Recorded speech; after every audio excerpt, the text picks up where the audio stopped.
ఇంక వెళ్ళినప్పుడు ఆయన ఏ కాస్ట్యూమ్స్‌లో ఉన్నారండి? అప్పటికి ధవల వస్త్రాల్లో ఉండేవారా? లేకపోతే లేదు శ్వేత వస్త్రాలా? అప్పుడు వైట్. వైట్ డ్రెస్ పందూరు పంచె కట్టుకుని ఉండేవారు. అది విగ్రహం అండి. ఏదో అతను చూస్తుంటే ఇదే దేవుని చూసినట్టు ఫీల్ అయ్యేవాళ్ళు మా తాలూకా మొఖంలో తేజస్ కానీ హైట్ కానీ అది మాట్లాడే విధానం కానీ నిజంగా దేవుని చూసినట్టే ఫీల్ అయింది నాకు ఫస్ట్ టైం నేర్చుకున్నట్టు. బ్రదర్ అని సంబోధించారండి? తమ్ముడు అనేవారు. తమ్ముడు అనేవారా? తమ్ముడు కూడా కాదు, తమ్ముడు గారు. ఓకే. అతను సంస్కారం అనుకో ఏదో తెలియదు కానీ నేను ఒక రోజు అడిగాను కూడా. నేను మంత్రి ఇచ్చారు నాకు, మళ్ళీ మంత్రి ఇచ్చిన తర్వాత వెళ్ళి అన్నగారు తమ్ముడు అంటేనే మేము చాలా హ్యాపీ ఫీల్ అయిపోతాం, మళ్ళీ తమ్ముడు గారు అంటున్నారు ఏంటండి, ఎందుకు అంటున్నారు సార్ అన్నాను. అంటే సంస్కారం బ్రదర్ అన్నాడు. అది అంత పెద్ద అవునవును. ఆ విధమైన స్వభావం కలిగిన వ్యక్తి చాలా ఎంకరేజ్మెంట్ చేసేవారు. చిన్న కుర్రాడైనా సరే వెంటనే మంత్రి అవ్వడం, పని చేయమండం చాలా ఎంకరేజ్ చేశారు నాకు. 82లో గెలిచిన వెంటనే మీకు మంత్రి పదవి ఇచ్చారండి? లేదండి, 82లో గెలిచిన తర్వాత 83లో గెలిచిన తర్వాత నాదెండ్ల భాస్కర్ గారు గొడవైంది. అవునండి. అప్పుడు మళ్ళీ డిజాల్వ్ చేసి 85లో మళ్ళీ ఎలక్షన్ వచ్చింది. మళ్ళీ 85లో నాకు టికెట్ ఇచ్చారు, గెలిచాను. గెలిచిన వెంటనే నాకు టెక్నికల్ ఎడ్యుకేషన్, స్పోర్ట్స్ ఇవన్నీ కలిపి మంత్రి ఇచ్చారు ఫస్ట్. అప్పుడే కాలేజీ నుంచి రిలీవ్ అయ్యారు. సో టెక్నికల్ ఎడ్యుకేషన్ అవన్నీ, స్పోర్ట్స్ అవన్నీ ఇచ్చారు. సో రామారావు గారితో పనితీరు ఎలా ఉండేది సార్? అతను కల్మషం లేని మనిషి అండి. ఇప్పుడు రాజకీయ వాతావరణం వేరు, అప్పుడు వేరండి. ఉన్నది మనసులో ఏమొస్తే చెయ్యాలని దృక్పథం. పేదవాడి కోసం ఎక్కువ ఆలోచించేవారు. రాష్ట్రాన్ని అభివృద్ధి చేయాలి, అప్పుడు ఉమ్మడి రాష్ట్రం కదా తెలంగాణ, మనకు కలిసి ఉండేది, చేయాలనుకునేవారు. అనేకమైనటువంటి నిర్ణయాలు తీసుకున్నారు. ఆ నిర్ణయాలు చూస్తే ఇప్పుడు ఆశ్చర్యపోతారు. ఇప్పుడు కూడా అటువంటి నిర్ణయాలు తీసుకున్నారు. మున్సిపీకరణాలు పోస్టులు రద్దని, పట్వారీ వ్యవస్థ తెలంగాణలో రద్దని చాలా శాస్త్రం చేస్తే చేయలేదు. ఇది అటువంటి చేశారు. ఎడ్యుకేషన్కి బాగా ఇంపార్టెన్స్ ఇచ్చారు, పేదవాడి కోసం ఆలోచించారు. కేజీ ₹2 బియ్యం అన్న పథకాన్ని ఆ రోజు రామారావు గారు పెట్టిన సంగతి మీ అందరికి తెలిసిందే, ఫస్ట్ టైం.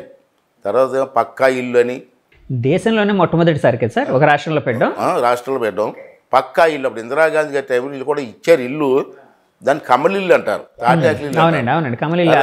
రామారావు గారు వచ్చిన తర్వాత తాటాకులు ఉండడానికి వీలు తెలిపి పక్కా ఇల్లు కట్టాలని చెప్పి పెంకుటిల్లు లక్షలాది ఇల్లు కట్టించి పేదవారికి ఇచ్చిన మహానుభావుడు నందమూరి తారక రామారావు. మరి అంత ప్రేమించే ఎన్టీఆర్ గారు 94 ఇష్యూ కదండి, చంద్రబాబు గారు డిఫర్ అవ్వడం, లక్ష్మీపార్వతి గారు వాళ్ళ నుంచి డిఫర్ అవ్వడం, ఇలాంటివన్నీ జరిగాయి కదండి. అప్పుడు మీరు చంద్రబాబు గారు స్టాండ్ తీసుకున్నట్టున్నారు కదండి. చంద్రబాబు గారితో బయటకు వచ్చారు, అంటే ఆ స్టాండ్ తీసుకున్నారు. అంత ప్రేమించే, అంత అభిమానించే మీరు అంత రెస్పెక్ట్ చేసే రామారావు గారితో ఎందుకు ఉండలేపారండి? కారణాలు ఏంటి సార్? దానికి కారణం ఏంటంటే రామారావు గారు నాకు లైఫ్ ఇచ్చింది చెప్పాను, నాకు దేవుడు లాంటి వ్యక్తి. కానీ ఆ సమయంలో కానీ నా స్టెప్ తీసుకోకపోతే ఎందుకంటే రాక్షసి లక్ష్మీపార్వతి అతను గ్రిప్లోకి వెళ్ళిపోయి ఇతను అతను చెప్పిందే వేదం సార్. నిజమా సార్ అది? అంటే ఎందుకంటే రకరకాల విమర్శలు అయితే వస్తుంటాయి, అందులో నిజమండి. స్వయంగా అన్నగారి ఇంట్లో ఉన్న మనిషిని నేను. ఈవిడ పెత్తనం రామారావు గారిని లొంగ తీసుకొని ఆ వయసులో ఈవిడ అడ్మినిస్ట్రేషన్ చేయడం మొదలెట్టింది. ఎందుకు నాకే ఫోన్ చేసి అనేక సార్లు ఆ ట్రాన్స్ఫర్ ఈ ట్రాన్స్ఫర్ నువ్వెవరు నాకు చెప్పడానికి వాదించిన సందర్భాలు ఉన్నాయి. అప్పుడు మినిస్టర్గా ఉండేవారు sir? R&B minister. Okay, R&B. అప్పుడు R&B ఇచ్చారు నాకు. ట్రాన్స్ఫర్ గురించి మాట్లాడితే నో, మీరు సంబంధం లేదు, అన్నగారు చెప్తే చేస్తాం, మీరే చెప్పడానికి అన్ని సందర్భాలు కూడా ఉన్నాయి. అలాగా అడ్మినిస్ట్రేషన్ పాడు చేస్తూ ఉంటే అప్పుడు పార్టీలు చెదిరిపోతూ ఉంటే, కొంతమంది విడిపోతూ ఉంటే అప్పుడు పార్టీ రామారావు గారు పెట్టి పార్టీ నష్టపోవడానికి వీల్లేదని చెప్పి స్టెప్ తీసుకున్నాం. స్టెప్ తీసుకునే ముందుకు కూడా ఒక 10 మంది వెళ్ళి రామారావు గారు కలిశారు సార్. కలిశారు. సార్ ఇది పార్టీ అలాగే అయిపోతుంది, ఆవిడ అడ్మినిస్ట్రేషన్ పాడు చేస్తుంది, పార్టీని మీరు ఎంతో కష్టపడి పెట్టిన పార్టీ ప్రజలు ఆదరించారు, మీరు కొంచెం ఆలోచించారంటే నో అన్నారు. ఆ కమిటీలో అశోక్ గజపతి గారు ఉన్నారు, తర్వాత చనిపోయారు హరికృష్ణ గారు ఉన్నారు, వీళ్ళందరూ ఉన్నారు. వీళ్ళందరూ వీళ్ళు అడిగారు. అడిగితే రామారావు గారు పాపం ఆ మాయలేడి అంటారు కదా, మాయలేడి చేతిలో ఇదైపోయి నో మీరు చెప్పింది విన్నారు. అప్పుడు తప్పనిసరి పరిస్థితుల్లో మార్చవలసిన పరిస్థితి వచ్చింది. కానీ ఆ తర్వాత ఎప్పుడైనా మీరు బాధపడ్డ సందర్భం ఏదైనా ఉందా సార్? ఎందుకంటే రామారావు గారు మీకు లైఫ్ ఇచ్చిన ఆయన ఒక దేవుడు లాంటి వ్యక్తి అని అన్నారు కదండి. ఆయనతో డిఫర్ అవ్వాల్సి వచ్చింది అంటే ఆయన బాధ పెట్టాల్సి వచ్చింది అని ఎప్పుడైనా మీరు బాధపడ్డ సంఘటన? అందరూ బాధపడండి. ఆ రోజు తెలుగుదేశం పార్టీ వాళ్ళు ఎవరికి టికెట్లు ఇచ్చారో అందరం బాధపడ్డాం. అయితే అతను పెట్టిన పార్టీ భూస్థాపితం ఆ రోజుతో జరగకూడదు. ఓకే కలకాలం ఉండాలి. సార్, ఒకవేళ లక్ష్మీపార్వతి గారి చేతుల్లోకి వెళ్ళి ఉంటే పార్టీ, అంటే రామారావు గారు ఆవిడ చెప్తున్నట్టు వినేవారు అని అన్నారు కదండి, ఆవిడ చేతుల్లోకి వెళ్ళి ఉంటే తెలుగుదేశం అనేది ఉండేది కాదండి. ఆవిడ చీరలకు కూడా లొంగిపోయేదండి. ఎవరైనా పని ఉంటే పట్టు చీర చాలు. మీకు నాకు గుర్తుందో లేదు, పూర్వం ఉన్నటువంటి విలేకరులు అడగండి, హైదరాబాదులో ఆవిడ పట్టు చీరలతో తులాభారం పెట్టారు లక్ష్మీపార్వతికి. ఎప్పుడో చెన్నారెడ్డి టైంలో జరిగింది అనుకున్నాం మనం. చెన్నారెడ్డి గారి టైంలో తులాభారం అవునండి, ఈవిడ పట్టు చీరలతో తులాభారం. ఏంటండి ఇది? రామారావు గారు ఎంత నిజాయితీకి పనిచేశారండి. అతను కాపాడవలసిన పరిస్థితుల్లో అతని పేరు చెప్పుకొని పార్టీకి డ్యామేజ్ చేయడం తప్పు కదా. దాన్ని మేము ఖండించాం. తర్వాత అంటే మీరు డిఫర్ అయ్యి బయటకు వచ్చిన తర్వాత ఎప్పుడైనా అన్నగారిని, రామారావు గారిని కలవడం జరిగిందా సార్? 2-3 సార్లు కలిశాను. అంటే మా ఇంట్లో మ్యారేజ్లు అయినప్పుడు కానీ, పాడినప్పుడు కానీ వెళ్ళినప్పుడు అలా తమ్ముడు బాగున్నారా, తమ్ముడు గారు బాగున్నారా, మా మిస్సెస్ అమ్మ అనేవారు. అమ్మ ఎలాగున్నారు, పిల్లలు అలాగా. అంటే తనతో డిఫర్ అయ్యారు మీరు, ఆయన్ని వదిలేసి వెళ్ళిపోయారనే కోపం ఎప్పుడు మీ మీద ప్రదర్శించలేదండి? అతని మనస్తత్వం నాకు తెలుసు కదా. కొన్నాళ్ళు పోయిన తర్వాత ఈవిడ మనస్తత్వం అతనికి అర్థమైపోయింది. అర్థమైపోయిన తర్వాత పార్టీని నిలబెట్టారని సంతోషపడ్డాడు అతను. నిజమా సార్? నేను మాట్లాడినప్పుడు తెలిసిపోతుంది కదా అతనితో. లేకపోతే లోపలికి రానిస్తాను నన్ను, బయటకు పోవండు. అదే అండి, అదే అవును, నేను అదే అడుగుతున్నాను సార్. కూర్చోబెట్టి అందరూ బాగున్నారు, ఎలాగున్నారు, జాగ్రత్త చేయండి, పార్టీని కాపాడండి చెప్పిన సందర్భాలు కూడా ఉన్నాయి. చంద్రబాబు నాయుడు గారి కోసం అడిగారా సార్? అడిగారండి, ఎలా ఉన్నారు ఏంటి, పార్టీ ఎలా ఉంది? మా పిల్లల గురించి అండి, మా కుటుంబ సభ్యుల గురించి అందరూ అడిగి పార్టీని కాపాడండి, అదే పార్టీ కోసం కూడా ఆయన పార్టీ జాగ్రత్త తీసుకెళ్ళండి, ఇక్కడ ప్రజలు పేదవాళ్ళ గురించి ఆలోచించండి చెప్పి. మరి ఆయన ఏ కోపంతో, అంటే ఇప్పుడు వైసీపీ వాళ్ళు ఇప్పటికి కూడా అంటే ఎప్పటి నుంచో కాంగ్రెస్ వాళ్ళు ఉపయోగించారు, తర్వాత వైసీపీ వాళ్ళు కూడా ఉపయోగిస్తున్నారు.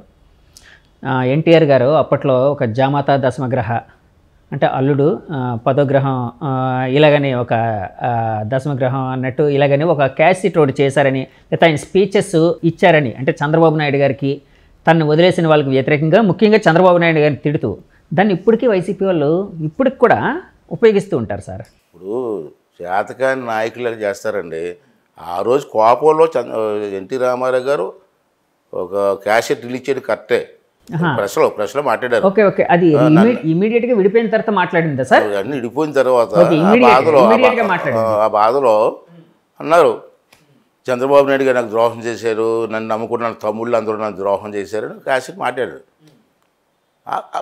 తర్వాత రిలైజ్ అయిన తర్వాత పార్టీ బాగా జరుగుతుంది అన్నటువంటి పరిస్థితులు కూడా ఉన్నాయి.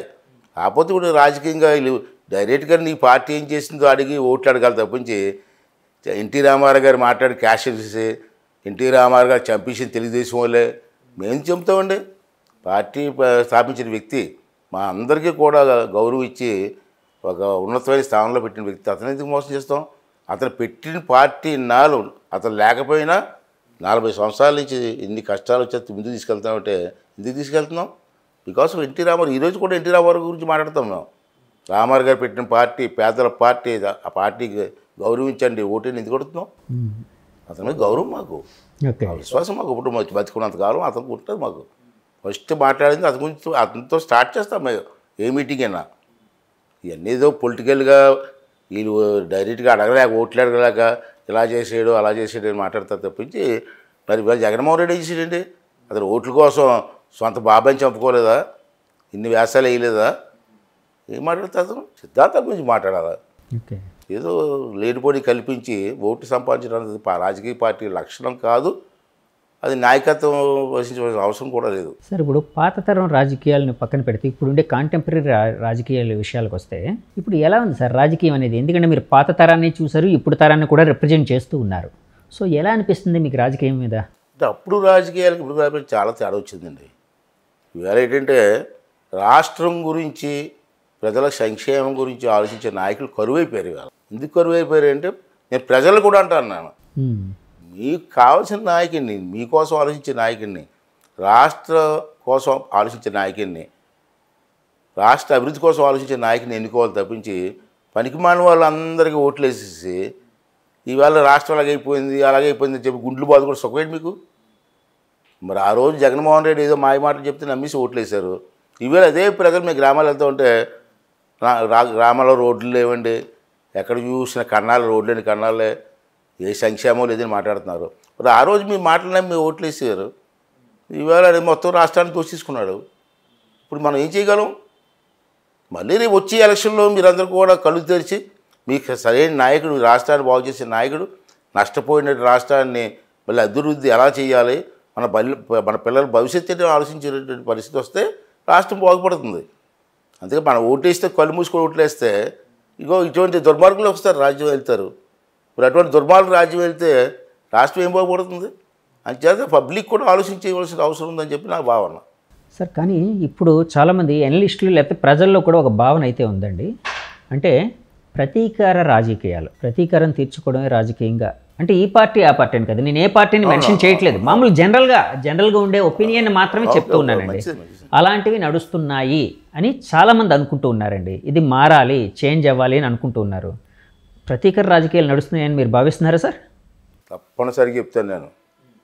దౌర్జన్యం ఇటువంటి పాలన నేను ఎప్పుడు చూడలేదు, గతంలో కూడా జరిగిందని అనుకోను.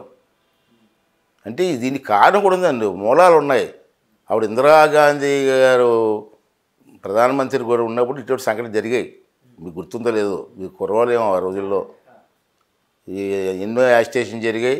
ఇందిరాగాంధీ గారు ఎమర్జెన్సీ పెట్టి ఎన్ని అవతకం చేశారు మనం చూసాం, గుర్తు చేసుకుందాం.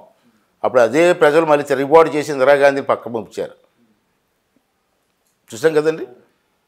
ఇవాళ మోడీ గారు అతనికి వ్యతిరేకంగా మాట్లాడితే ఇన్కమ్ ట్యాక్స్ రైడ్లు, అది పత్తండి అది. ఇప్పుడు ఈ జగన్మోహన్ రెడ్డి అతను చేసినటువంటి అవినీతి గురించి మాట్లాడితే కేసులు, ఇవాళ నా మీద 15 కేసులు పెట్టాడు. మాట్లాడకూడదా ప్రజాస్వామ్యంలో? మీ మీద నిర్భయ కేసు కూడా పెట్టినట్టున్నారు కదండి. కేసు పెట్టాడు. ఏంటి సార్, ఏ విషయంలో అండి నిర్భయ కేసు పెట్టారు? ఏముంది, దానికి కారణం ఏమీ లేదు. కమిషనర్ ఒక లేడీ ఉండేది, ఒక ఇష్యూలో వెళ్ళి మాట్లాడిన తర్వాత రేపటి లోపలికి కానీ మీరు చేయకపోతే, ఆ పని చేయకపోతే పద్ధతి కాదు, బాగుండదని చెప్పారు. ఓకే, దానికి ఏం చేశారంటే నిర్భయ కేసు. ఆమెను ఏదో నిర్భయ కేసు ఏంటి, ఈ వయసులో నిర్భయ కేసు ఏంటి నాకు మీద?